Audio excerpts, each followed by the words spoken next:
Jamie Peha with TableTalk Northwest, and we are here at Taste Washington, the 17th annual event for the Washington Wine Commission.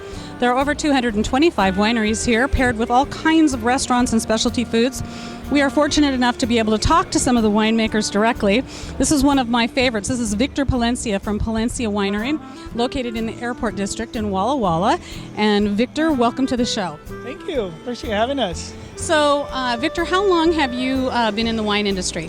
I got an early start, but it's been I'm getting old. But it's been I started when I was 13. Oh my goodness! Yeah, but you're hardly 20. So I mean, well, we're not really going to talk age here. No, it's been a great upbringing. I got a chance to start early in the vineyards, and learning really the craft of Washington wine through the vineyards. And so understanding that to this day is really, I think, helped propel what I'm trying to do in the industry, and that's really drive the taste of the terroir, if you may. So.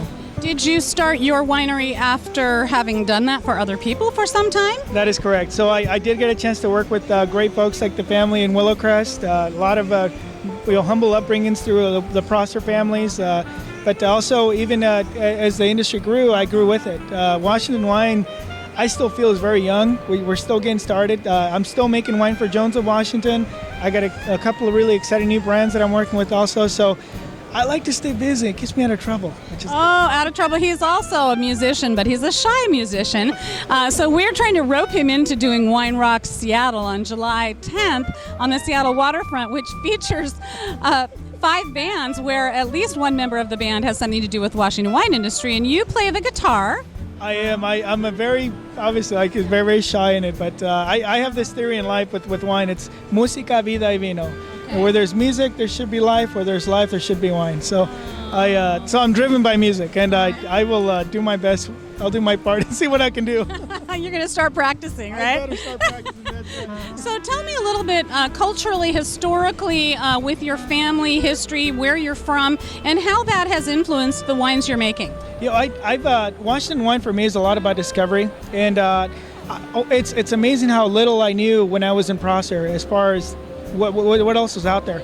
I'm originally from Michoacan, Mexico. I was brought very young to the Washington scene, and as I grew up in wine country, I started discovering obviously the immense potential, but also my history, my roots. So Palencia brand is a brand that takes it back to the roots, and what I mean by that is not only our own roots here in Washington, but our family roots from Mexico and all the way to Spain. And that's where I'm at today, introducing varieties like Albarino, Tempranillo. These are varieties that just thrive in the northern region of Spain, and I'm really going after those. So.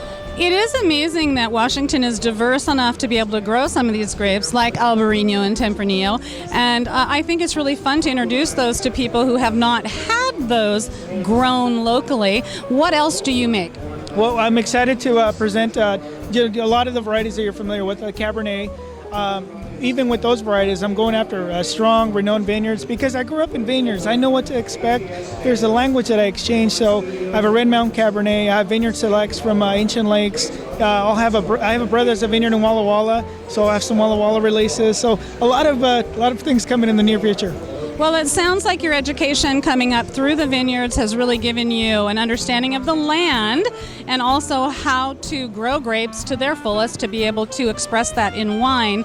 Winemaking really is very different than growing grapes. How about that switch of wearing those different hats? How does that affect you? You know, it's actually really neat because it's a smooth transition for me. I grew up in the vineyards, and I have love and respect for the land. So being able to take a lot of the things I learned, the lessons I learned through the way, I'm able to communicate that back quickly. I share the same struggles in the vineyards, the vintage, obviously the inconsistency sometimes.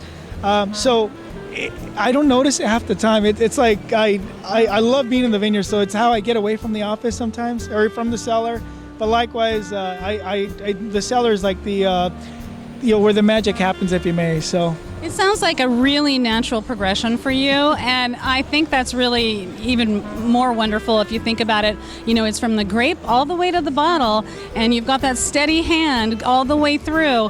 So I'm really excited. I'm excited, one, to taste some of your wines I haven't had yet, like the ones you mentioned, the Albarino, the Tempranillo.